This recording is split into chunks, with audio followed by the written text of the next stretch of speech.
The sky above the alien city was dark, heavy with storm clouds. Lightning flashed across the strange twin moons, casting shadows on the palace towers. Inside the high court of Velthar, hundreds of alien nobles had gathered. They wore golden robes, jeweled armor, and long cloaks that trailed behind them. Their faces were cold, their eyes full of pride and hate. Trumpets blew. The grand door opened. Guards dragged a girl into the hall. Her wrists and ankles were locked in thick iron chains. Her clothes were torn, her skin bruised, and blood ran down her arm. Her head hung low, black hair covering her face. She was young, not more than 20, but she was not like the nobles. Her skin was soft, not scaled. Her eyes, though tired, were round and human, half human. Whispers filled the hall. She betrayed the council. She carries impure blood. Her mother was from Earth. Let her rot in the death world? The nobles laughed. A tall alien judge stood from his throne. His voice echoed through the hall like thunder. Prisoner 47, also known as Alira, daughter of traitors, you are charged with stealing royal data, hiding your true bloodline, and speaking the forbidden tongue of Terra. Alira lifted her head slightly. Her lips were cracked, but her voice was clear. I did what was right. The nobles roared with laughter again. One threw a goblet at her. Another shouted, your kind is weak, always hiding, always crying. The judge banged his staff on the floor. Silence! He turned to Alira. You are sentenced to exile. You will be taken to Quran 5, the death world. No food, no shelter, no one ever returns from there. Yes, the guards pulled her chains. She fell to her knees. Pain shot through her body. Her hands trembled, but she still tried to stand. Then something changed. From the crowd, a voice spoke. Calm, cold, strong. Enough. Everyone turned. A man stepped forward. Not a noble, not a soldier, a human. He wore a long coat, black with dust. His face was rough, with a scar across his cheek. His eyes were sharp and quiet, the kind that had seen too much. He looked straight at the judge, then at Alira. The nobles hissed. Who are you? The judge demanded. The man didn't bow. He didn't blink. My name doesn't matter, but she stands with me now. The guards raised their weapons.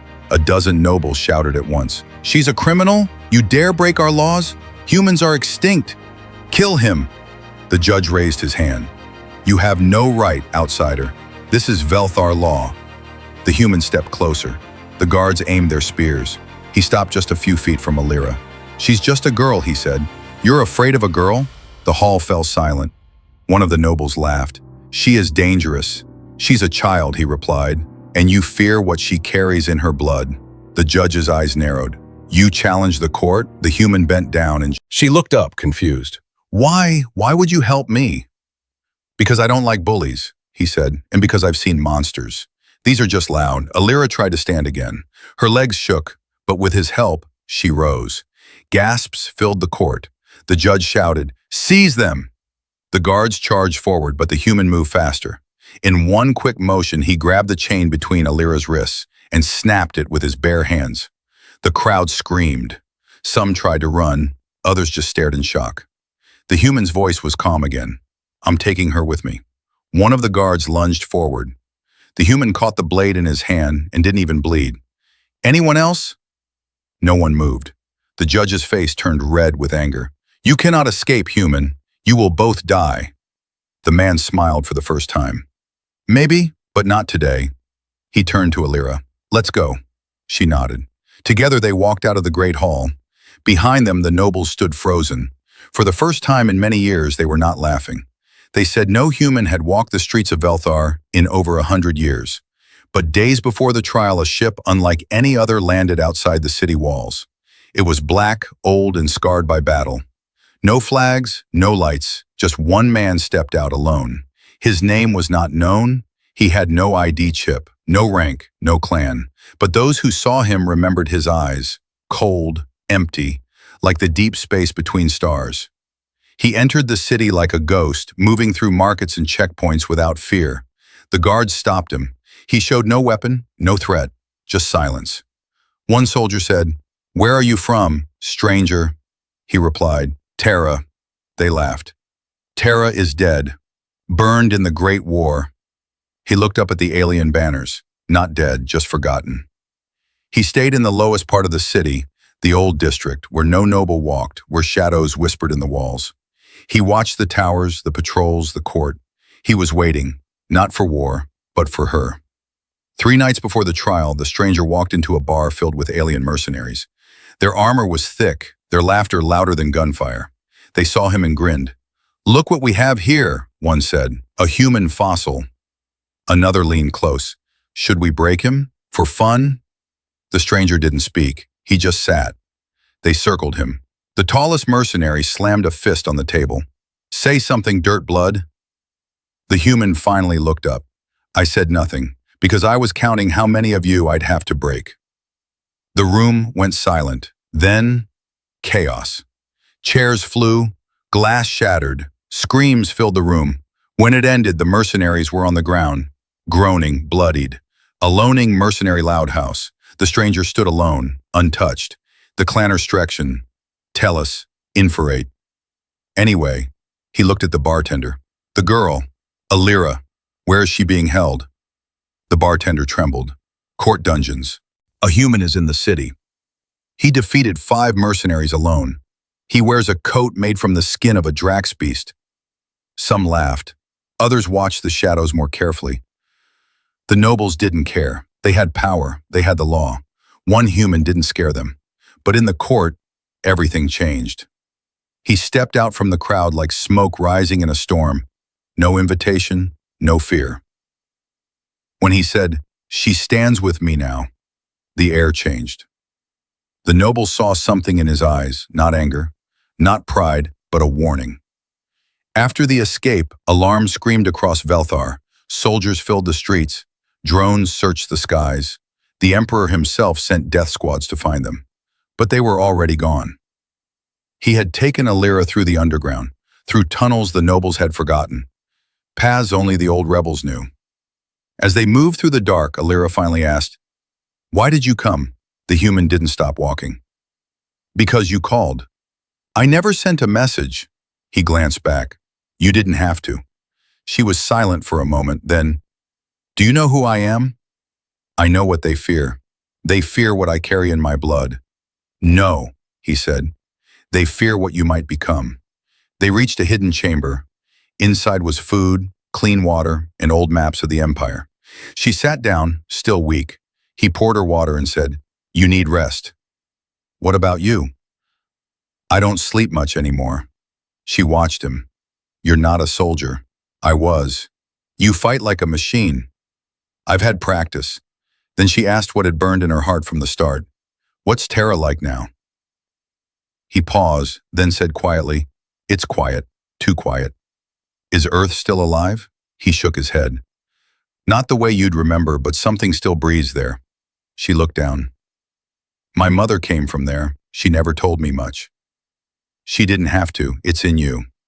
Later that night, as she slept, he stood at the edge of the cave watching the stars. He touched the scar on his cheek. He remembered. Flames, screams, and a little girl's voice calling out in the dark. He had failed once. Not again. Back at the palace, the nobles raged. "Find them. Burn the districts if you have to. No one humiliates the court." But deep inside, they were afraid. One noble whispered, "He's not just human. He's Terran trained." The judge nodded grimly. "We must call the High Guard," another added, "and release the beast, the old one. If he fights again, we'll need more than laws." Far from their reach, Alira opened her eyes. She looked at the man sitting near the fire. "Do you have a name?" she asked. He stared into the flames. "Not anymore." The sun never rose in the depth courts, the lowest level of the palace, where secrets lived and laws were twisted. It was here that the High Council met in silence. 12 nobles sat in a dark circle. Their eyes glowed dim blue. The floor was metal, but warm. Something below it was breathing. "We lost them," one noble growled. "The girl must be captured alive," hissed another. "She is the last key." "But the human," whispered a third. "He is not normal. He is something else." The oldest noble leaned forward. "Then we must use something worse. Summon the Beastmaster." Far from the palace, in a broken city ruin, Alira stared at her own hands. They had been shaking since the escape. She had not eaten much, her energy was low, but something inside her had started to change, a strange warmth under her skin, like tiny sparks crawling through her veins. Nation, she looked at the man who had saved her. He was sharpening a metal blade with a calm face, as if this was just another normal day. "How can you be so quiet?" she asked. He glanced at her. "Noise doesn't save you, focus does," she frowned. "Do you ever smile?" He paused. "I used to." Outside, 2 bounty drones zipped through the sky. They hovered over the ruins, scanning, beeping, listening. Nation inside, the man stood up slowly. "They've found us." Alira's heart raced.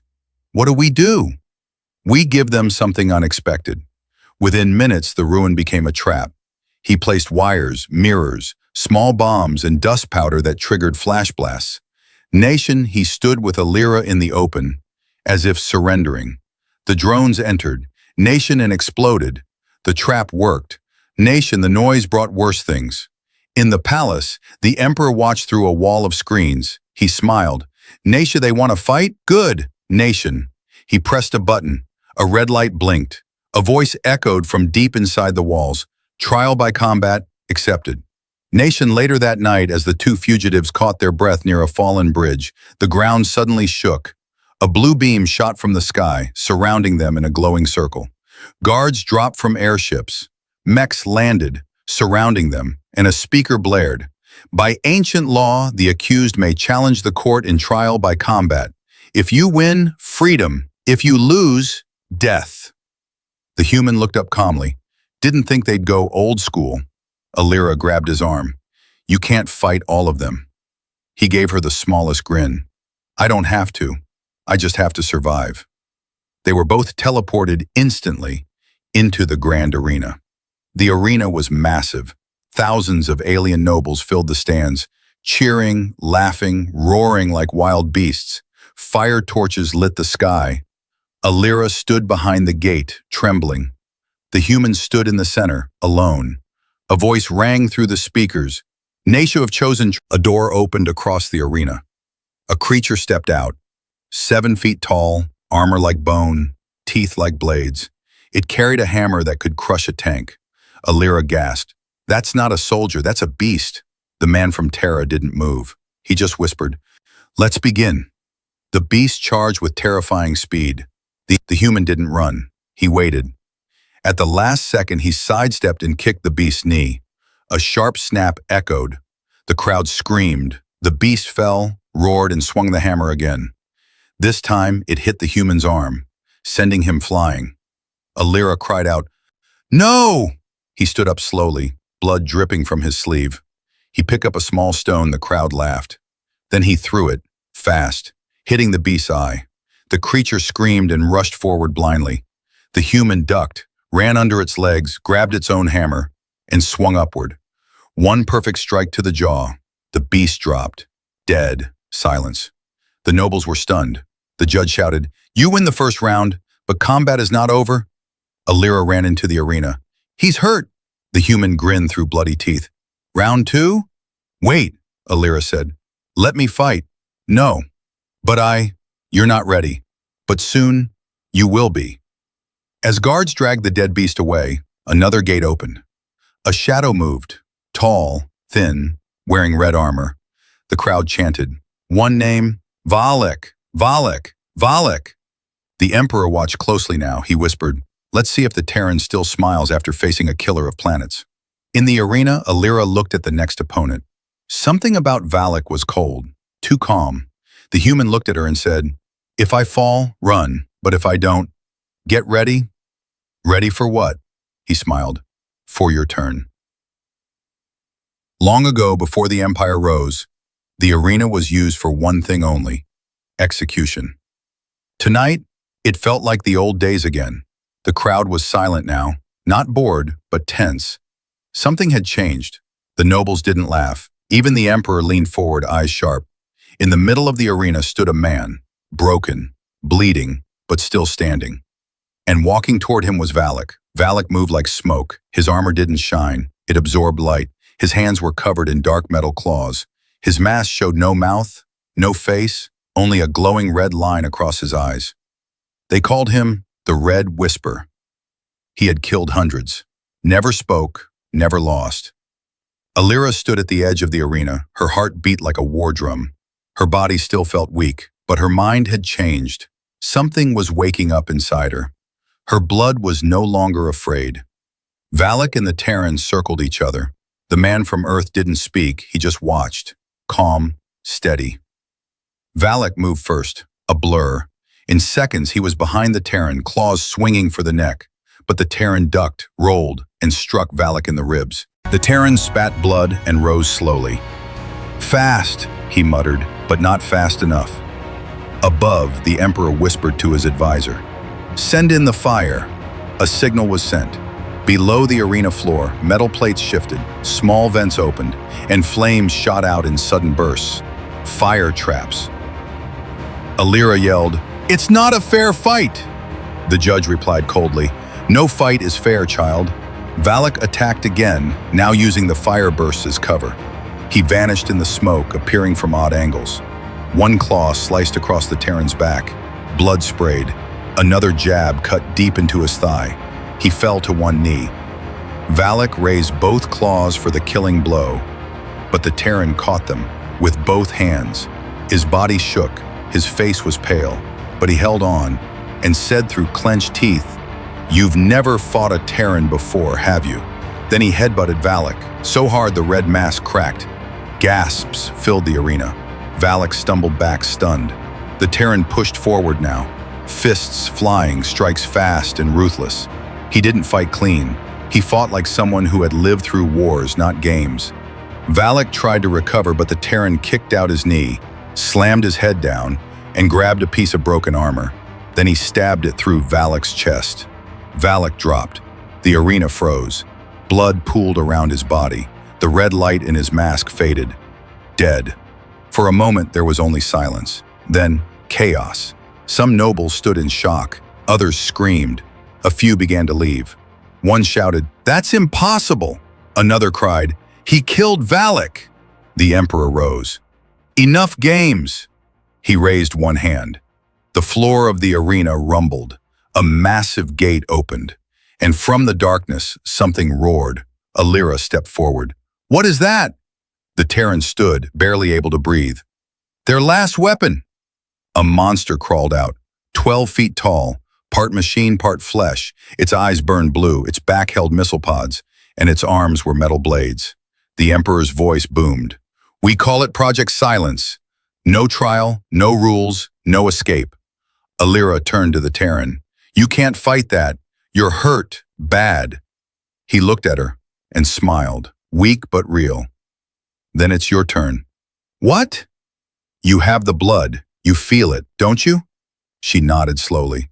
Her skin was burning again, but not in pain, in power. "Use it," he said. "I'll buy you 10 seconds." Then he turned to the monster and ran straight toward it. The beast roared and fired 2 missiles. The Terran dodged one. The second exploded nearby, throwing him through the air. He landed hard, didn't move. Alira screamed. The pain in her chest became fire, not from fear, from something ancient. She stepped into the arena. The nobles laughed. "What can she do? She's just a girl. She's weak." But then the Emperor stood. "What is this?" The judges gasped. "She activated it. She has the command blood. She has the traitor's gift." "No," said the Emperor. "She has something worse. She has control." The Terran opened his eyes. He saw the monster kneeling. He smiled. Alira walked to him, glowing with strange light. He whispered, "Told you, it was your turn." The beast kneeled before her, not because of fear, but because it recognized her. Alira stood in the center of the burning arena, her hand still raised.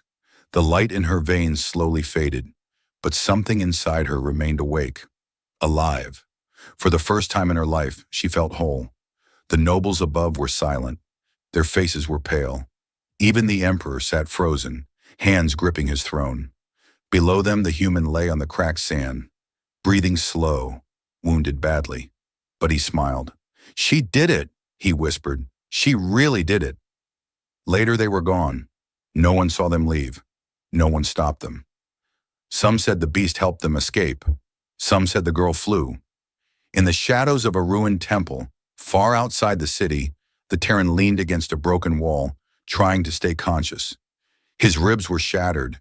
His blood had dried into his coat. Alira knelt beside him, wrapping cloth around his side. "You should have let me fight sooner," she said softly. "You weren't ready," he muttered. "And now?" He gave a faint smile. "Now, maybe I'm not ready for you."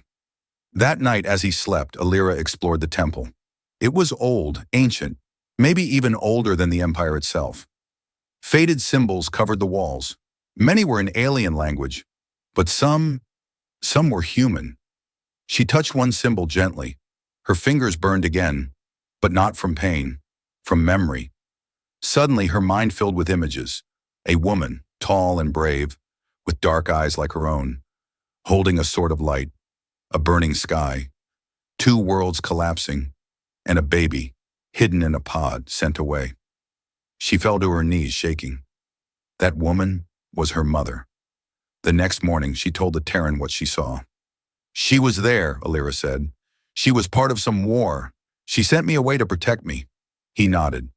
"I knew your mother. A little. She was a general and a rebel, half human, half Velthari. She led the resistance during the Empire's expansion. They feared her more than anyone." Alira's eyes were wide. "So I'm both?" "Yes," he said, "and that makes you dangerous to them."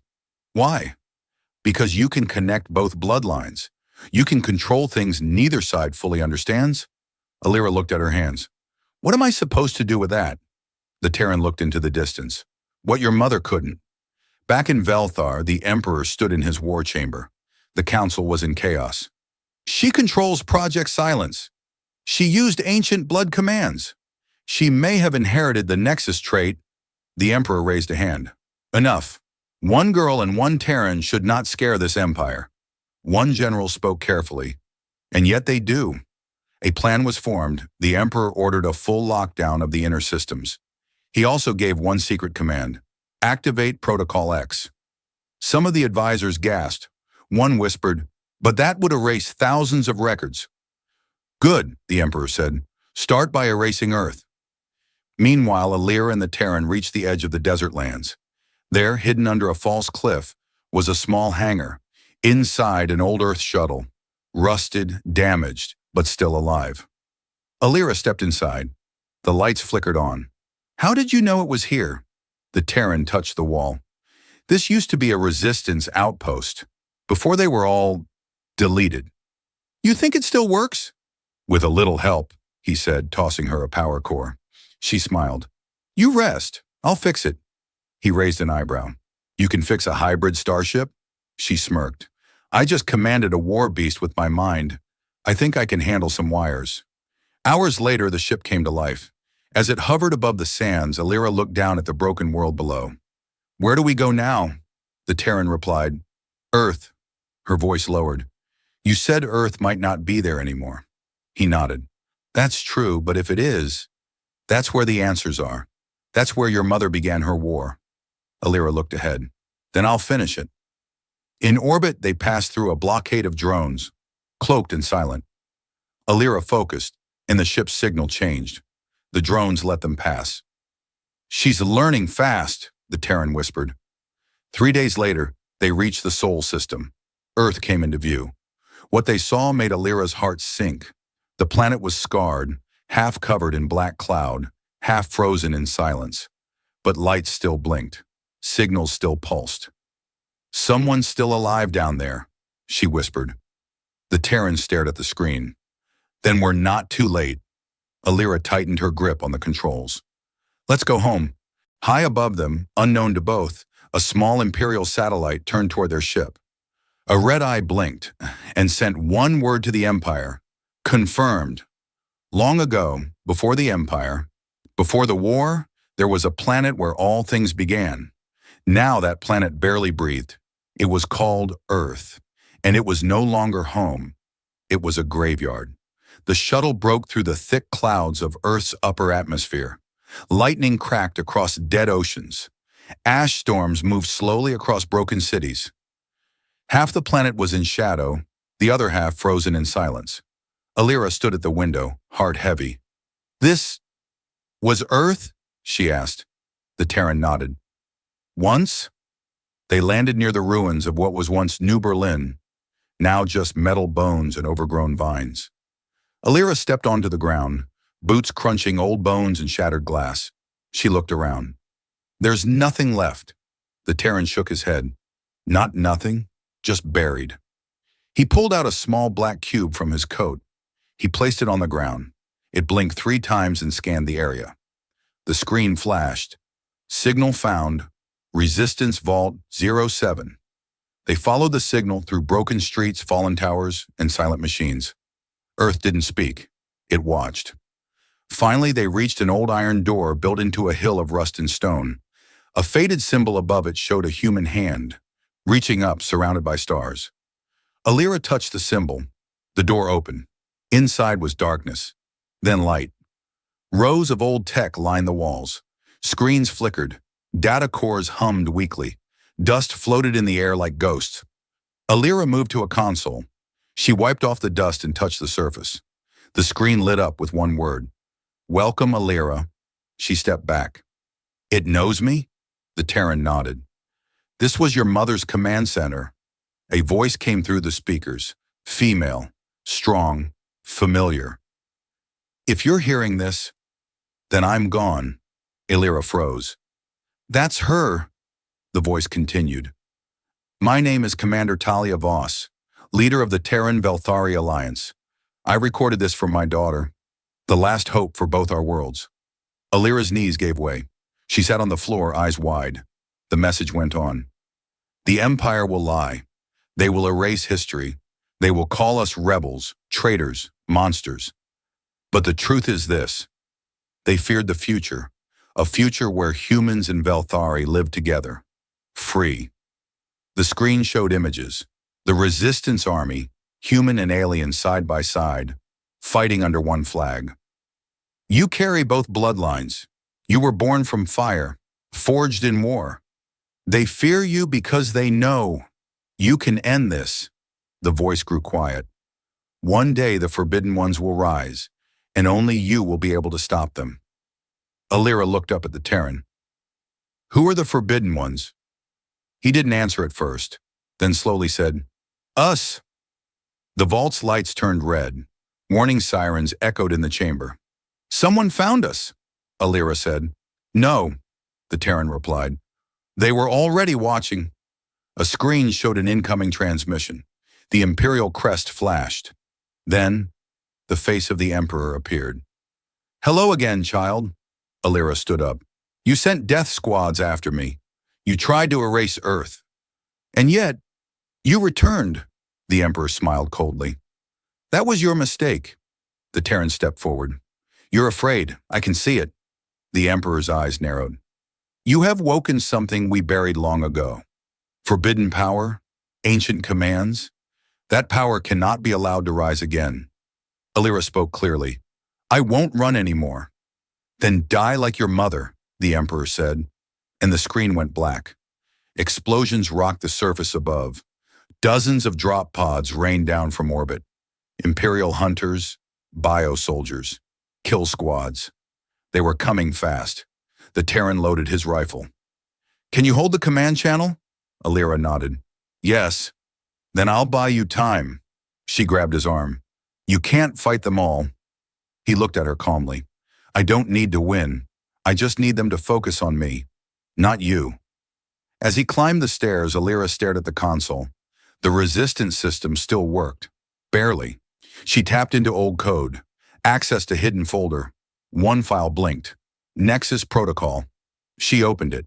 Inside was a map, not of Earth, but the entire Empire. Marked in red, hundreds of hidden command centers, forgotten weapons, resistance cells sleeping under cities. At the top, a final message. "Awaken the Nexus, unite the lost." She took a deep breath and activated it. Above ground, the Terran stepped into the storm. Dozens of Imperial soldiers rushed toward the vault. He stood tall, rifle ready, blood in his mouth but fire in his eyes. "This is for Terra," he whispered, and charged. Across the galaxy, hidden systems came alive. Rebels blinked awake. Old machines powered up. The Nexus had returned, and one name echoed across space: Illyra. The first time Illyra stood alone, she was in chains. Now she stood in the command center of a rising rebellion, and the entire galaxy was listening. The message she had sent out, the Nexus Protocol, reached every corner of the Empire. Old satellites blinked to life. Hidden bunkers opened. Resistance signals, long silent, began to pulse again. In one night, the sleeping army of the past woke up, and it had a name to follow: Illyra Voss. Above Earth, the Emperor watched the network map burn red. "She's lit the spark," one advisor said. The Emperor's voice was ice. "Then we will bring the storm." He turned to his generals. "Begin the purge. No mercy. If they follow her, they fall with her." On Earth, fire lit the sky. The Terran fought like a storm himself, alone against wave after wave of Imperial hunters. He was bleeding, tired, but he refused to fall. Not yet. Each time he dropped a soldier, he thought of Illyra.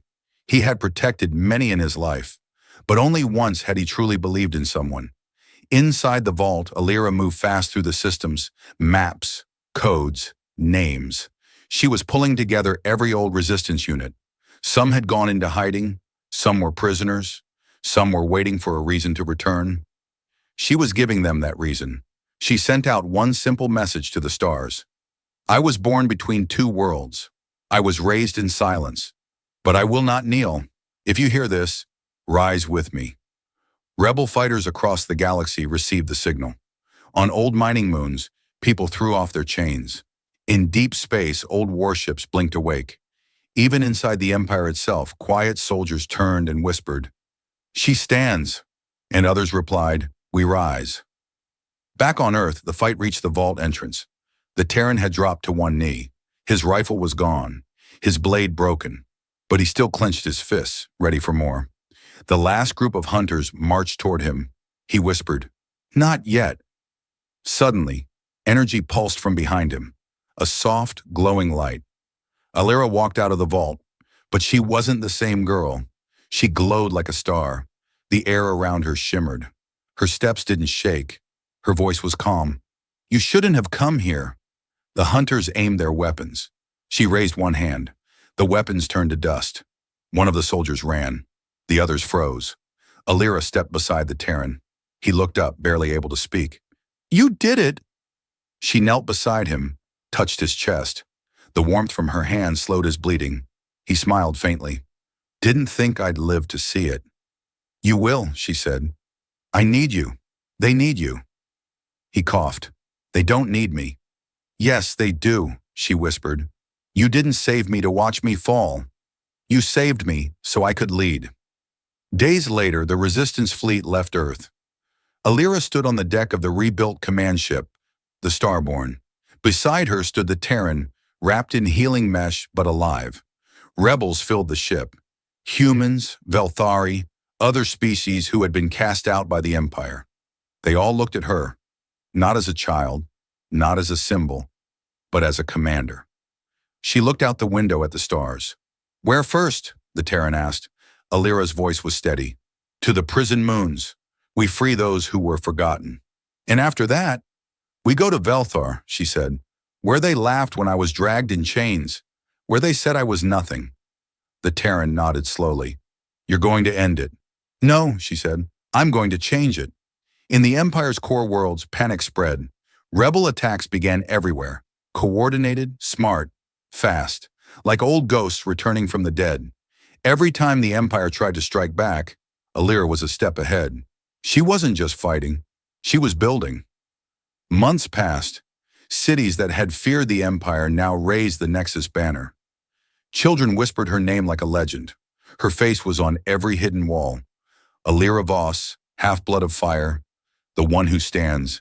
And in the final battle, when the Empire brought everything, fleets, beasts, black suns, she stood at the front, not alone. Beside her, soldiers from Earth and Velthar, pilots, engineers, farmers, prisoners, hunters. And the man who once stepped from a crowd and said, "She stands with me now." The emperor watched the approaching fleet from his final tower. "She was never supposed to rise," he said. And his last advisor replied, "That's what makes her human." The battle was long, the sky burned. But in the end, she stood.